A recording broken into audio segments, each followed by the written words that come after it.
बिस्मिल्लाहिर्रहमानिर्रहीम। अस्सलाम वालेकुम नाज़रीन, आप यूट्यूब चैनल देख रहे हैं। मैं इमरान खान हूं। DGISPR ने आज दिखाया कि ये उड़ान किस लेवल की होगी और मामला किस तरफ जाएगा। अब दिखाई दे रहा है कि जैसे इदारे के पॉलिसी साजों ने ये फैसला कर लिया है कि इमरान खान और पाकिस्तान तहरीके इंसाफ को मुकम्मल तौर पर दबा दिया जाएगा या कुचल दिया जाएगा। ये एक नए दौर का आगाज है और इसका आगाज बड़े जारहाना अंदाज में किया गया है। नंबर एक तो यह है कि सियासतदानों में इमरान खान का मुकाबला करने की सकत बाकी नहीं रही। यानी ये एक ऐलान है कि जो सियासी जमातें हैं जिन्हें इस वक्त पाकिस्तान की मिलिट्री एस्टेब्लिशमेंट ने संभाला हुआ है, ये सियासी जमातें इस वक्त इमरान खान का मुकाबला नहीं कर सकती, PTI का मुकाबला नहीं कर सकती। लिहाजा DGISPR वो सारा कुछ जो बाकी लोग नहीं कह पाए वो कहने के लिए खुद मैदान में आ गए। नंबर दो, ये इस बात का भी सबूत है कि इमरान खान ही फील्ड मार्शल आसिम मुनीर साहब के लिए सबसे बड़ा मसला है, या पाकिस्तान की जो मिलिट्री एस्टेब्लिशमेंट है उसके लिए सबसे बड़ा मसला इमरान खान ही है। और ये पूरी प्रेस कॉन्फ्रेंस और ये सारा माहौल इमरान खान के गिर्द ही घूम रहा है। नंबर तीन, ये फौज की सियासत में मुदाखलत का अब तक का सबसे बड़ा सबूत है। इससे पहले एक आधा जुमला करके निकल जाते थे। ये एक्सटेंशन की जो बुनियाद बनी थी ना, मैं आपको काफी दिनों से एक खबर दे रहा था और बार बार आपको मैं कह रहा था कि नवाज शरीफ साहब इमरान खान से छुटकारा चाहते हैं और इसी बुनियाद पे वो जो मांगा जाएगा वो दे देंगे और एक्चुअली डील इस चीज पे होनी है। तो वो भी साबित हो गया कि जैसे ही एक्सटेंशन मिली, जो पहला हमला किया गया इदारे की जो क्यादत है उसकी जानिब से, वो इमरान खान पे किया गया। तो इमरान खान से छुटकारे वाला मामला जो है वही सामने आ रहा है और इमरान खान ने एस्टेब्लिशमेंट के आसाब पे काफी गहरी चोट लगाई है। इमरान खान के लिए नए चैलेंजेस होंगे, उनकी जमात के लिए नए चैलेंजेस होंगे और DGISPR के लिए एक मेरा छोटा सा जुमला, आपने जो कह दिया वो कह दिया, ये अब वापस नहीं हो सकता। दो तीन सहाफियों ने बड़े अच्छे सवालात किए। एक तो मंसूर अली खान साहब का बड़ा शानदार सवाल था। उन्होंने पूछा जनाब सारे ही गद्दार है, सारे के सारे जो है वो सिक्योरिटी थ्रेट है। जब से पाकिस्तान बना है तब से लेकर अब तक उन्होंने फिर मिसालें दी, फातिमा जिन्ना की, नवाज शरीफ तक वो आए। उन्होंने कहा जी सारे के सारे सिक्योरिटी थ्रेट है, अब इमरान खान भी है। तो ये तो आपकी पॉलिसी बदलती रहती है, तो क्या आइंदा भी बदल जाएगी? अच्छा सवाल था बहुत। अच्छा, DGISPR ने एक तो सुहेल आफरीदी के बारे में कहा कि कुत्ता भौंक रहा होता है तो उसके बारे में ज्यादा परेशान होने की जरूरत नहीं होती, ये बहुत ही लो लेवल है और यूनिफॉर्म पहन के उन्हें ये बात नहीं करनी चाहिए थी। फिर उन्होंने इमरान खान के बारे में कहा कि ये शेख मुजीबुर रहमान जो इस मुल्क का सबसे बड़ा गद्दार है उससे बहुत मुतासिर है, ये बार बार उसकी मिसालें देता है। ये इमरान खान के बारे में DGISPR ने कहा। तो इसमें जनाब इमरान खान साहब शेख मुजीब की नहीं, याया खान की बात करते हैं। देखें, याया खान के कारनामों से, उसकी रंगीनियों से किताबें भरी पड़ी हैं। DGISPR साहब अगर उन किताबों को पढ़ें तो उन्हें पता चले कि याया खान ने हमूदुर-रहमान कमीशन की रिपोर्ट निकालकर पढ़ लें, वो तो हुकूमत पाकिस्तान की है जिसे बड़ा लंबा अरसा पब्लिक नहीं होने दिया गया। तो वो रिपोर्ट भी ये बताती है कि शेख मुजीब से बड़ा दुश्मन पाकिस्तान का याया खान था। अब इमरान खान साहब जब हमूदुर-रहमान कमीशन की रिपोर्ट की बात करते हैं, याया खान की बात करते हैं, मुजीबुर रहमान की बात करते हैं, तो इसको ऐसे लिबादा देकर ये कहना कि जी वो सिर्फ शेख मुजीब से मुतासिर है, ऐसी बात नहीं है। इमरान खान ने कभी पाकिस्तान टूटने की बात नहीं की, पाकिस्तान को तोड़ने की बात नहीं की। उसने हमेशा ये सवाल उठाया कि पाकिस्तान को क्यों तोड़ा गया और कौन इसके लिए जिम्मेदार है।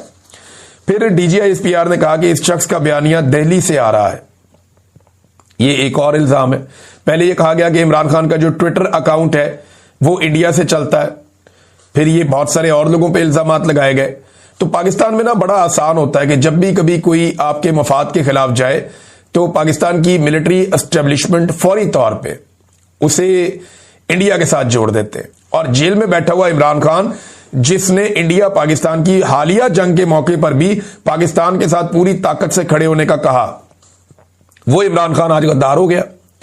और उसके बारे में कह रहे हैं कि अगर भारत के साथ जंग में ये होता तो कशकोल लेकर मुज़ाकरात के लिए चल पड़ता। भी क्यों चल पड़ता? पिछली जंग में याद नहीं है इसने क्या किया था और आर्मी चीफ जनरल बाजवा ने क्या किया था? अगर वो ये कहता है कि मुज़ाकरात करो और दहशतगर्दी को खत्म करने का पुराना फार्मूला छोड़कर तरीके से दहशतगर्दी के खिलाफ सबको इकट्ठा करके लड़ो, तो ये कौन सी इमरान खान गलत बात करता है? फिर एक और बात DGISPR ने कही, और ये शायद बदले के तौर पे कही, क्योंकि इमरान खान साहब आसिम मुनीर को ज़हनी मरीज कहते हैं। तो DGISPR ने कहा कि यह शख्स ज़हनी मरीज है, पाकिस्तान की जड़ों के खिलाफ काम कर रहा है। देखिए, पाकिस्तान की जड़ें किस चीज में है?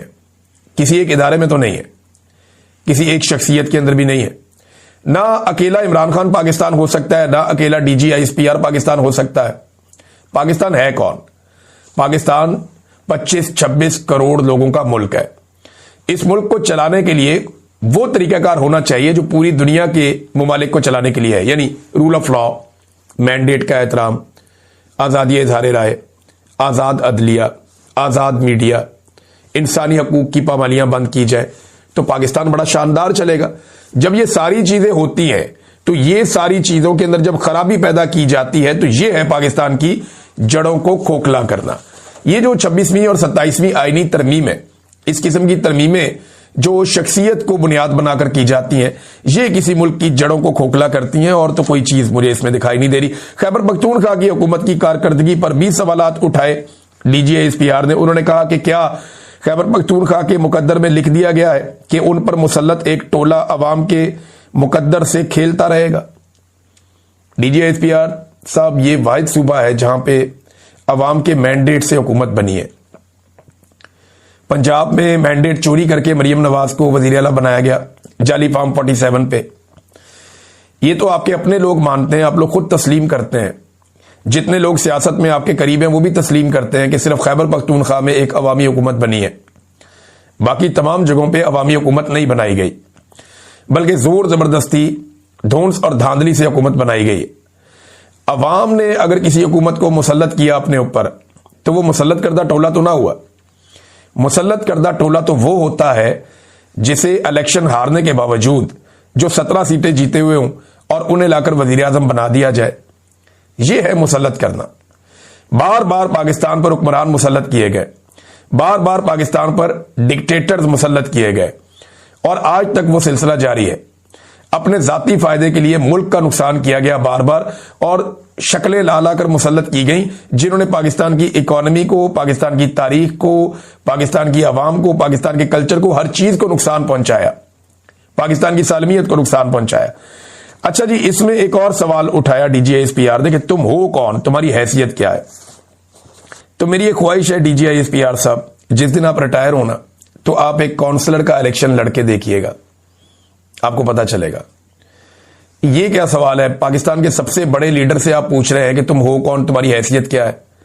पाकिस्तान के 90% लोग उसको पसंद करते हैं, अवाम में उसकी सबसे ज्यादा मकबूलियत है, लोग उसको वोट डालते हैं, वो इस मुल्क का वजीर आजम रह चुका है। फिर आप उसे पूछ रहे हैं कि तुम हो कौन, तुम्हारी हैसियत क्या है? ये तो बहुत रऊनत है, इसमें बहुत ज्यादा तकब्बुर है, और अल्लाह रब्बुल इज्जत को तकब्बुर पसंद नहीं है। आज आपने इस तरह के जुमले बोलकर अल्लाह रब्बुल इज्जत के कानून को चैलेंज किया है। जब ये नोटिफिकेशन वाला मामला हुआ तो उन्होंने कहा था कि ऊंची उड़ान यहां से पाकिस्तान उड़ेगा। तो आज हमने ऊंची उड़ान का पहला मुजाहरा देखा। एक तो कौमी एयरलाइन को 23 दिसंबर को नीलाम किया जाएगा PIA को, चले वो तो एक अलग बात है, लेकिन DGISPR ने आज दिखाया कि ये उड़ान किस लेवल की होगी और मामला किस तरफ जाएगा।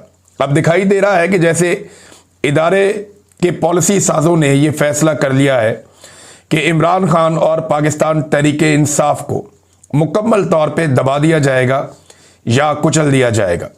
ये एक नए दौर का आगाज है, और इसका आगाज बड़े जारहाना अंदाज में किया गया। DGISPR ने क्या कहा, यह बताने से पहले मैं आपको बताता हूं कि यह प्रेस कॉन्फ्रेंस हमें क्या बता रही है। नंबर एक तो यह है कि सियासतदानों में इमरान खान का मुकाबला करने की सकत बाकी नहीं रही। यानी ये एक ऐलान है कि जो सियासी जमातें हैं जिन्हें इस वक्त पाकिस्तान की मिलिट्री एस्टेब्लिशमेंट ने संभाला हुआ है, ये सियासी जमातें इस वक्त इमरान खान का मुकाबला नहीं कर सकती, PTI का मुकाबला नहीं कर सकती। लिहाजा DGISPR वो सारा कुछ जो बाकी लोग नहीं कह पाए वो कहने के लिए खुद मैदान में आ गए। नंबर दो, ये इस बात का भी सबूत है कि इमरान खान ही फील्ड मार्शल आसिम मुनीर साहब के लिए सबसे बड़ा मसला है, या पाकिस्तान की जो मिलिट्री एस्टेब्लिशमेंट है उसके लिए सबसे बड़ा मसला इमरान खान ही है। और ये पूरी प्रेस कॉन्फ्रेंस और ये सारा माहौल इमरान खान के गिर्द ही घूम रहा है। नंबर तीन, ये फौज की सियासत में मुदाखलत का अब तक का सबसे बड़ा सबूत है। इससे पहले एक आधा जुमला करके निकल जाते थे, दो चार जुमले बोलकर निकल जाते थे, खामोशी से बातचीत करते थे, इशारे में कोई चीज़ इधर उधर कर देते थे। लेकिन इस मरतबा DGISPR ने बहुत खुलकर फौज की सियासत में मुदाखलत का सबूत दिया है। ये उन्होंने अपने हलफ से खिलाफ वर्जी की है, हलफ से गद्दारी की है, क्योंकि हलफ उन्हें ये इजाज़त नहीं देता। जिस तरह की आज उन्होंने प्रेस कॉन्फ्रेंस की, उनका हलफ इसकी इजाज़त नहीं देता। नंबर 4, ये एक्सटेंशन की जो बुनियाद बनी थी ना, मैं आपको काफ़ी दिनों से एक खबर दे रहा था और बार बार आपको मैं कह रहा था कि नवाज शरीफ साहब इमरान खान से छुटकारा चाहते हैं और इसी बुनियाद पे वो जो मांगा जाएगा वो दे देंगे और एक्चुअली डील इस चीज़ पे होनी है। तो वो भी साबित हो गया कि जैसे ही एक्सटेंशन मिली, जो पहला हमला किया गया इदारे की जो क़यादत है उसकी जानिब से, वो इमरान खान पे किया गया। तो इमरान खान से छुटकारे वाला मामला जो है वही सामने आ रहा है और इमरान खान ने एस्टेब्लिशमेंट के आसाब पे काफ़ी गहरी चोट लगाई है, बहुत गहरी चोट लगाई है, बड़ी तकलीफ पहुंचाई है पाकिस्तान की एस्टेब्लिशमेंट को इमरान खान ने, यह भी साबित होता है। फिर आसिम मुनीर साहब का जो है नया टन्योर शुरू हुआ है, ये मुकम्मल सियासी अज़ाइम के साथ शुरू हुआ है, ये भी दिखाई दे रहा है। वरना इस किस्म के अल्फाज, ऐसे जुमले कभी भी हमने DGISPR के मुंह से नहीं सुने थे। इससे पहले कभी ऐसा अंदाज इख्तियार नहीं किया गया। तो अब ये क्यों किया गया, ये सवाल बहुत सारे सहाफ़ी पूछ रहे हैं, एक दूसरे से पूछ रहे हैं, हैरान हो रहे हैं और उन्हें समझ नहीं आ रही कि ये क्यों किया गया और इसकी ज़रूरत क्या थी इस वक्त। इमरान खान के लिए नए चैलेंजेस होंगे, उनकी जमात के लिए नए चैलेंजेस होंगे और DGISPR के लिए एक मेरा छोटा सा जुमला, बल्कि ये बड़ा एक ज़बरदस्त पंजाबी शेर है और उसका मतलब ये है, सादा सादा मैं शेर सुनाया तो आपको, कि जो बोल ज़बानों निकल गया वो तीर कमानों निकल गया। आपने जो कह दिया वो कह दिया, ये अब वापस नहीं हो सकता। ये अब कैमरों ने महफूज कर लिया, रिकॉर्ड का हिस्सा बन गया, इसके ऊपर तहरीरें लिखी जा चुकी, अब वापसी का कोई रास्ता नहीं है। दो तीन सहाफ़ियों ने बड़े अच्छे सवालात किए। एक तो मंसूर अली खान साहब का बड़ा शानदार सवाल था। उन्होंने पूछा, जनाब सारे ही गद्दार हैं, सारे के सारे जो है वो सिक्योरिटी थ्रेट है। जब से पाकिस्तान बना है तब से लेकर अब तक उन्होंने फिर मिसालें दी, फातिमा जिन्ना की, नवाज शरीफ तक वो आए, उन्होंने कहा जी सारे के सारे सिक्योरिटी थ्रेट है, अब इमरान खान भी है। तो ये तो आपकी पॉलिसी बदलती रहती है, तो क्या आइंदा भी बदल जाएगी? अच्छा सवाल था बहुत मंसूर अली खान साहब का। अफसा कोमल साहिबा ने बड़ा अच्छा सवाल किया और ये भी इससे मिलता जुलता उनका एक क्वेश्चन था कि जनाब ये तो बहुत पुराना एक बयानिया जो हर दफ़ा बनाया जाता है। तो इसके जवाब में अजमल जामी साहब का सवाल भी अच्छा था। अच्छा, इसके जो जवाब था ना, उसमें DGISPR ने बड़ी अजीब बात की। उन्होंने कहा जी इससे पहले हमने कभी किसी को इस तरीके से टारगेट किया है या इस तरीके से हमने कभी किसी का नाम लेके इस तरह किया है। तो चले मैं आगे जाके बताता हूँ एक्चुअली DGISPR ने कहा क्या और अब उसके ऊपर रद्द-ए-अमल किस नौयत का आ रहा है और किस नौयत का आएगा। एक तो DGISPR की जो प्रेस कॉन्फ्रेंस है वो कोई ज़्यादा लोग देख नहीं रहे थे। सोशल मीडिया के ऊपर ये सिर्फ अब जो फैलाई जा रही है क्लिप काट काट के वही वायरल हो रहे हैं। ओवरऑल प्रेस कॉन्फ्रेंस को लाइव बहुत कम लोगों ने देखा, हालांकि इतनी इंपॉर्टेंट इतनी बड़ी प्रेस कॉन्फ्रेंस को 1-1.5 लाख आदमी तो देख रहा होना चाहिए ना। इमरान खान साहब जब बोलते थे तो ऐसे ही लाखों लोग देखते थे, लेकिन यहाँ पे बहुत थोड़े चंद हज़ार मिला ले, सारे के सारे मिला के तो बहुत थोड़े लोग थे। अच्छा, DGISPR ने एक तो सुहेल आफरीदी के बारे में कहा कि कुत्ता भौंक रहा होता है तो उसके बारे में ज़्यादा परेशान होने की ज़रूरत नहीं होती। ये बहुत ही लो लेवल है और यूनिफॉर्म पहन के उन्हें ये बात नहीं करनी चाहिए थी, और अगर ऐसी बातें करनी थी तो यूनिफॉर्म के बगैर आना चाहिए था। ये बड़ी नामुनासिब बात है। ऐसी ज़ुबान तो कभी सियासतदानों ने भी इस्तेमाल नहीं की, लेकिन DGISPR की इस तरह की ज़ुबान इस्तेमाल करने के बाद ये तो मैं आपको गारंटी दे रहा हूँ कि सियासत के मैदान में आग लग जाएगी। क्योंकि अब वो पॉलिटिकल पार्टीज जो फौज की ताकत के ऊपर इन्हिसार करते हैं अपनी सियासत के लिए, वो इससे भी 2 कदम आगे जाने की कोशिश करेंगे। अब आपको ज़्यादा गाली नज़र आएगी, ज़्यादा बदतमीज़ी और ज़्यादा नफरत नज़र आएगी, जो आज की इस प्रेस कॉन्फ्रेंस के अंदर स्टार्ट हो गया मामला। उन्होंने कुत्ता कह दिया एक वज़ीर आला को। फिर उन्होंने इमरान खान के बारे में कहा कि ये शेख मुजीबुर रहमान जो इस मुल्क का सबसे बड़ा गद्दार है, उससे बहुत मुतासिर है। ये बार बार उसकी मिसालें देता है। ये इमरान खान के बारे में DGISPR ने कहा। तो इसमें जनाब इमरान खान साहब शेख मुजीब की नहीं, याया खान की बात करते हैं। देखें, याया खान के कारनामों से, उसकी रंगीनियों से किताबें भरी पड़ी हैं। DGISPR साहब अगर उन किताबों को पढ़ें तो उन्हें पता चले कि याह्या खान ने हमूद रहमान कमीशन की रिपोर्ट निकाल कर पढ़ लें, वो तो हुकूमत पाकिस्तान की है जिसे बड़ा लंबा अरसा पब्लिक नहीं होने दिया गया। तो वो रिपोर्ट भी ये बताती है कि शेख मुजीब से बड़ा दुश्मन पाकिस्तान का याह्या खान था, जिसकी रंगीनियों की वजह से और जिसकी हरकतों की वजह से और घटिया सियासी हिकमत अमली की वजह से जो जुल्फ़िकार दी भुट्टो के साथ मिलकर उसने गेम डाली, इन वजूहात की बिना पर पाकिस्तान दो लख्त हुआ। शेख मुजीब भी उसका एक मुजरिम है, याह्या खान भी उसका एक मुजरिम है और भुट्टो भी इसका एक मुजरिम है। और शेख मुजीब से बड़ा मुजरिम याह्या खान है, ये आप उठाकर देख ले। पाकिस्तान दो टुकड़े हुआ, अब उसके हकायक के ऊपर बात ना की जाए। जब बात की जाएगी तो सबसे बड़ा मुजरिम याह्या खान निकलता है, जिसने जानबूझकर अपने फायदे और अपने मफाद के लिए पाकिस्तान को दो टुकड़े होने दिया और उसकी हरकतों की वजह से, उसकी रंगीनियों की वजह से ये सब कुछ हुआ और इसके ऊपर किताबें भरी पड़ी हैं। अब इमरान खान साहब जब हमूद रहमान कमीशन की रिपोर्ट की बात करते हैं, याह्या खान की बात करते हैं, मुजीबुर रहमान की बात करते हैं, तो इसको ऐसे लिबादा देकर ये कहना कि जी वो सिर्फ शेख मुजीब से मुतासिर है, ऐसी बात नहीं है। इमरान खान ने कभी पाकिस्तान टूटने की बात नहीं की, पाकिस्तान को तोड़ने की बात नहीं की। उसने हमेशा ये सवाल उठाया कि पाकिस्तान को क्यों तोड़ा गया और कौन इसके लिए जिम्मेदार है। फिर DGISPR ने कहा कि इस शख्स का बयानिया दिल्ली से आ रहा है, ये एक और इल्ज़ाम है। पहले ये कहा गया कि इमरान खान का जो ट्विटर अकाउंट है वो इंडिया से चलता है, फिर ये बहुत सारे और लोगों पे इल्ज़ामात लगाए गए। तो पाकिस्तान में ना बड़ा आसान होता है कि जब भी कभी कोई आपके मफाद के खिलाफ जाए तो पाकिस्तान की मिलिट्री एस्टेब्लिशमेंट फौरी तौर पे उसे इंडिया के साथ जोड़ देते हैं।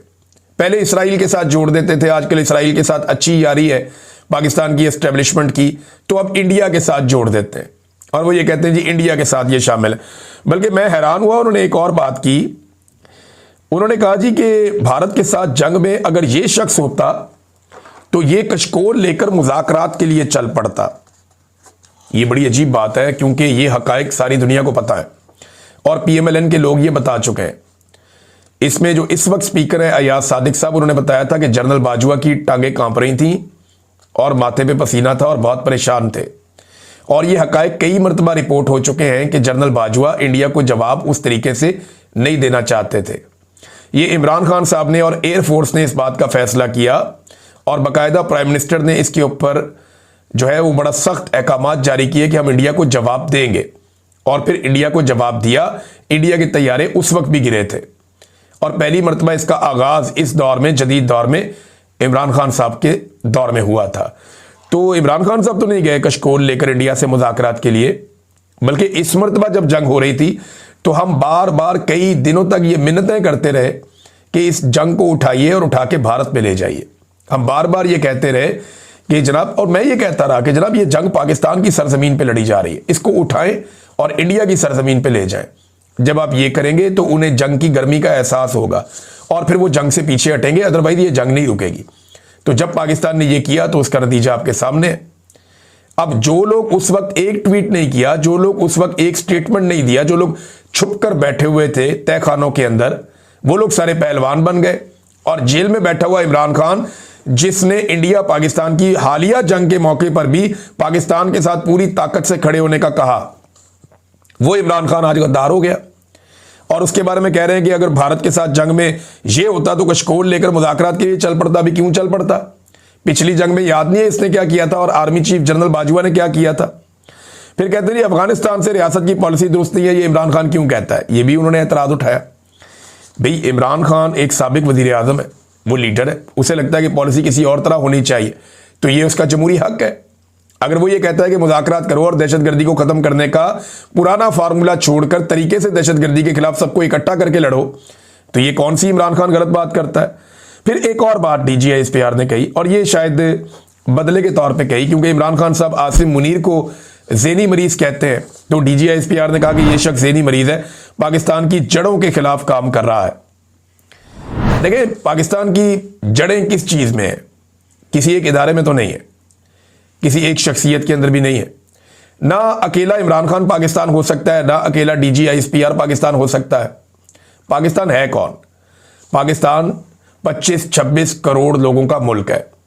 इस मुल्क को चलाने के लिए वो तरीकाकार होना चाहिए जो पूरी दुनिया के ममालिक को चलाने के लिए है, यानी रूल ऑफ लॉ, मैंडेट का एहतराम, आज़ादी इज़हार राय, आज़ाद अदलिया, आज़ाद मीडिया, इंसानी हकूक़ की पाबंदियाँ बंद की जाए तो पाकिस्तान बड़ा शानदार चलेगा।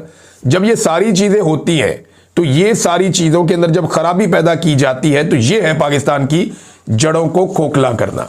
ये जो 26वीं और 27वीं आईनी तरमीम है, इस किस्म की तरमीमें जो शख्सियत को बुनियाद बनाकर की जाती हैं, ये किसी मुल्क की जड़ों को खोखला करती हैं और तो कोई चीज़ मुझे इसमें दिखाई नहीं दे रही। खैबर पख्तूनख्वा की हुकूमत की कारकर्दगी पर 20 सवालात उठाए DGISPR ने। उन्होंने कहा कि क्या खैबर पख्तूनख्वा के मुकद्दर में लिख दिया गया है कि उन पर मुसल्लत एक टोला अवाम के मुकद्दर से खेलता रहेगा।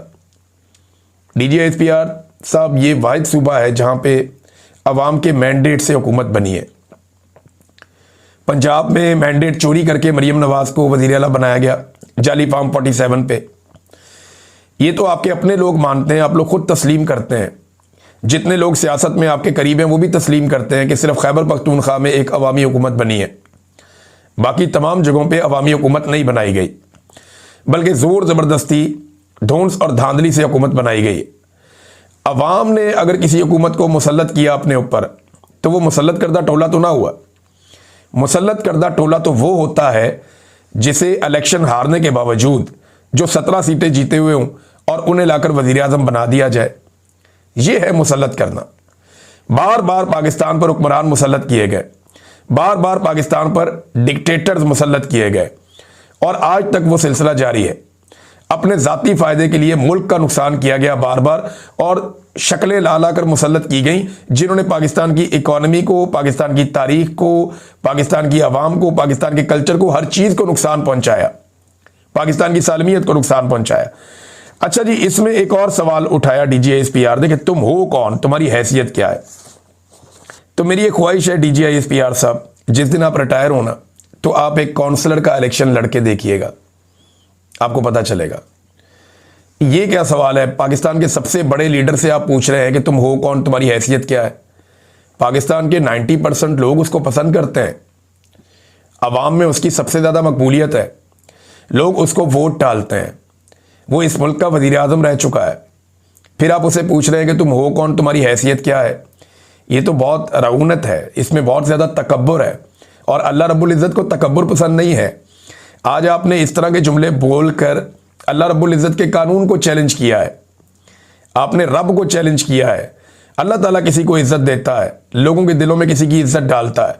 आज इमरान खान साहब की जो मकबूलियत है वो पूरे पाकिस्तान में सबसे ज़्यादा है। आप कैसे उनसे पूछ सकते हैं कि तुम हो कौन, तुम्हारी हैसियत क्या है। ये तो रब का दिया हुआ है और ये रऊनत है, ये तकब्बुर है, ये नहीं होना चाहिए था। आप एक इलेक्शन लड़ें, आपको पता चल जाएगा कि आपकी हैसियत इमरान खान के मुकाबले में क्या है। एक सरकारी मुलाजिम कैसे एक लीडर से इस तरह से बात कर सकता है, ऐसे मुखातिब कर सकता है, ऐसे बात कर सकता है। और एक उन्होंने बात बड़ी क्लियर की कि फ़ौज ने कभी भी किसी शख्स के बारे में इतना वादे बयानिया नहीं रखा, ये उन्होंने खुद कहा। इसकी सियासत ख़त्म हो चुकी है, इसका बयानिया नेशनल सिक्योरिटी को थ्रेट पहुंचा रहा है। देखिए, इससे पहले कायद-ए-आज़म मोहम्मद अली जिन्ना के साथ जो हुआ हम सब जानते हैं।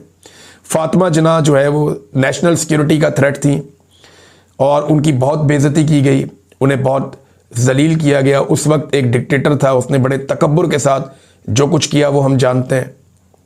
जुल्फ़िकार दी भुट्टो के साथ क्या हुआ, शेख मुजीब के साथ क्या हुआ, लियाकत अली ख़ान को कत्ल करवा दिया गया, बेनज़ीर भुट्टो के साथ क्या हुआ, नवाज शरीफ के साथ क्या हुआ, बादशाह खान के साथ क्या हुआ। वही इमरान खान के साथ हो रहा है, बल्कि उससे कई दर्जे ज़्यादा हो रहा है। ज़्यादा इमरान खान के साथ हाथ सख्त रखा गया और ज़्यादा तकलीफ इमरान खान को पहुंचाई जा रही है। वो ये कहते हैं कि जी इससे पहले कभी फ़ौज ने इतना सख्त बयानिया या इतना क्लियर बयानिया किसी शख्स के बारे में नहीं रखा, ओपिनियन नहीं रखी। लेकिन DGISPR साहब को थोड़ी सी अपने इदारे की तारीख पढ़नी चाहिए। वो देखें कि अयूब खान ने फातिमा जिन्ना के सामने बयानिया कैसे रखा। वो देखें कि याया खान ने पाकिस्तान दो टुकड़े हो रहा था तो अपना बयानिया जो सियासी बयानिया था वो कैसे रखा। वो देखें कि ज़िया-उल हक ने जुल्फ़िकार दी भुट्टो और दीगर सियासी मुखालिफिन के ख़िलाफ़ अपना बयानिया कैसे रखा। वो देखें कि जनरल मुशर्रफ ने पीपल्स पार्टी और PMLN के ख़िलाफ़ और बाद में इमरान खान के ख़िलाफ़ भी और बाकी लोगों के ख़िलाफ़ या वकला के ख़िलाफ़ अपना बयानिया कैसे रखा। ये नफ़रत नई नहीं है, ये बहुत पुरानी है और हमेशा इसी तरह क्लैरिटी के साथ ही इदारा आता है। हर 10 साल के बाद 15 साल के बाद, और हर मर्तबा ये कहते हैं जी इससे पहले हम कभी इतने क्लियर नहीं थे। हर मर्तबा का जो गद्दार होता है उसको ये कहते हैं कि अगर ये खत्म हो गया तो पाकिस्तान आगे निकल जाएगा। इस तरह इन्होंने बेशुमार गद्दार खत्म कर दिए, लेकिन पाकिस्तान आगे नहीं निकला। तो अपनी पॉलिसी पे नजरसानी करनी चाहिए। फिर आप कह रहे हैं जनाब कि एक शख्स नेशनल सिक्योरिटी के लिए थ्रेट बन चुका है, उसकी सियासत खत्म हो चुकी है। ये शख्स अपनी जात का कैदी है जो समझता है कि मैं नहीं तो कुछ भी नहीं। देखिए, ये तो इमरान खान साहब की तरबियत है कि उसका वजीर आला 1 महीने में 2 मरतबा सारी पॉलिटिकल पार्टीज को बुलाकर उनसे मुशावरत कर रहा है। इसका मतलब है ये लोग अपनी जात से बाहर देख रहे हैं। इमरान खान ने बहुत सारे मुश्किल फैसले किए अपनी सियासत में। वो एक कोलिशन गवर्नमेंट के साथ इक्तदार में आया था, वो कि उसको जानबूझकर उसकी सीटें कम की गई ताकि उसको बांध के इक्तदार दिया जाए, लेकिन फिर भी उसने 3-3.5 साल हुकूमत चलाई और उसके बाद मिलिट्री एस्टेब्लिशमेंट ने रिजीम चेंज ऑपरेशन कर दिया। डीजीएसपीआर बार बार कहते रहे कि ये फौज का दुश्मन है, ये फौज के खिलाफ है। एक बात मैं क्लियर कर दूं कि फौज के खिलाफ इमरान खान ने कई मरतबा कहा कि मैं फौज के खिलाफ नहीं हूं। इमरान खान ने बार बार कहा कि मुल्क भी मेरा, फौज भी मेरी। ये एक मरतबा नहीं, इमरान खान ने 1000 मरतबा ये बात की है कि मुल्क भी मेरा, फौज भी मेरी। इसके ऊपर बाद लोग एतराज भी करते हैं। इमरान खान साहब की अपनी पार्टी के जो हार्ड लाइनर्स हैं, सोशल मीडिया के लोग हैं, वो भी इस पर एतराज करते हैं कि वो ये क्यों कहता है कि जी मुल्क भी मेरा और फौज भी मेरी। इमरान खान साहब फौज को ओन करते हैं। वो सिर्फ ये कहते हैं कि फौज को सियासत के लिए इस्तेमाल ना किया जाए, सियासी जमातों को कुचलने के लिए, सियासी खानदानों को कुचलने के लिए, या सियासत में मुदाखलत के लिए, या बड़े बड़े मुल्क के फैसले करने के लिए फौजी क़यादत फौज को इस्तेमाल ना करे। जब जब फौजी क़यादत फौज को इस्तेमाल नहीं करती, फौज की इज्जत में इजाफा होता है। जब जब फौजी क़यादत फौज को सियासत के लिए और अपने ज़ाती फ़ायदे के लिए इस्तेमाल करती है, फौज की इज्जत में कमी होती है। ये बात इमरान खान करता है और इसको कोई आप ये कह नहीं सकते क्योंकि फौज का दुश्मन है। ये तो फौज के साथ बड़ी हमदर्दी है। ये तो फौज के साथ, यानी हमें फौज से क्या नफरत हो सकती है। मैं अपनी बात अगर करूं तो मैं तो फौज से कभी नफरत कर ही नहीं सकता। मैं क्यों नफरत करूंगा फौज से? हालांकि मुझे बहुत मारा, मुझे ये ISI ने मारा, ये फौज की है ना, तो मैं फिर भी फौज से नफरत नहीं करता, मुझे बहुत प्यार है। हाँ, लेकिन मैं एक बात हमेशा कहता हूं कि फौज को कोई भी जर्नैल अपने जाती फायदे के लिए इस्तेमाल ना करे। ये पाकिस्तान की फौज है, सारा पाकिस्तान इसका मालिक है, लेकिन जब आप इस फौज को चंद लोग अपने जाती फायदे के लिए इस्तेमाल करते हैं तो उसके खिलाफ तनकीद होती है कि वो जाती फायदे के लिए इस्तेमाल ना करें। लेकिन वो जो लोग इस्तेमाल कर रहे होते हैं वो इसी तरह से अपने आप को फौज के पीछे छुपा लेते हैं और वो कवर ले लेते हैं कि जनाब ये देखो फौज को गाली दी। फौज को कोई कुछ नहीं कहता, फौज के गलत इस्तेमाल के खिलाफ लोग बोलते हैं। जब ये फौज इंडिया के खिलाफ लड़ रही थी, सारे फौज के साथ खड़े थे, याद है ना आपको, सारे फौज के साथ खड़े थे। लेकिन जब ये फौज पाकिस्तान के अंदर लड़ती है सियासी जमातों के खिलाफ, तो तब इनकी मकबूलियत में कमी भी होती है और लोग तनकीद भी करते हैं। एक और बात उन्होंने की कि अपने बेटों को फौज में भर्ती करके खवारिज से लड़ने के लिए भेजो, उन्होंने दावत दी है। देखिए, जिन लोगों के बेटे फौज में नहीं है तो क्या वो सारे गद्दार हैं? वो सारे मुल्क के बागी हैं? अगर कोई अपने बेटे को इंजीनियर बनाता है तो क्या उसने गलत फैसला किया? अगर कोई अपने बेटे को डॉक्टर बनाता है और वो लोगों की जान बचाता है तो क्या उसने गलत फैसला किया? वो मुल्क का वफादार नहीं है? अगर कोई अपने बेटे को बिजनेस सिखाता है, या कोई अपने बेटे को IT के शोबे के अंदर तालीम देता है, या कोई अपने बेटे को सिविल सर्वेंट बनाता है, या कोई अपने बेटे को सियासत के अंदर आने की इजाज़त देता है, या कोई शख्स अपने बेटे को टीचर बनाता है, कोई और शोबे के अंदर लेकर जाता है, कहीं पे भी लेकर जाता है, तो क्या वो पाकिस्तान का गद्दार है? वो पाकिस्तान का वफादार सिर्फ तभी होगा जब उसका बेटा बंदूक उठा के बॉर्डर पे जाएगा। इस तरह तो आप टोटल 7 लाख फौजी हैं, बाकी जो पाकिस्तान के 25 करोड़ से ज्यादा लोग हैं उनको किस कैटेगरी में आप ले रहे हैं? क्या वो सारे गद्दार हैं? वो सारे पाकिस्तान से प्यार नहीं करते? क्या पाकिस्तान से मोहब्बत का सिर्फ एक ही तकाजा है कि आप अपने बेटे को फौज में भर्ती करें, वरना आप पाकिस्तान से मोहब्बत नहीं करते? ये मायूब बात है, बहुत सारे पाकिस्तानियों की तौहीन है। पाकिस्तानी अपने मुल्क से बहुत प्यार करते हैं और उतना ही प्यार करते हैं जितना कोई फौजी कर सकता है, उतना ही प्यार करते हैं। और पाकिस्तानियों ने बहुत कुर्बानियां भी दी हैं, बहुत कुर्बानियां दी हैं। अब तक के लिए इतना ही। अपना ख्याल रखिएगा, अपने इस चैनल का भी। अल्लाह हाफ़िज़।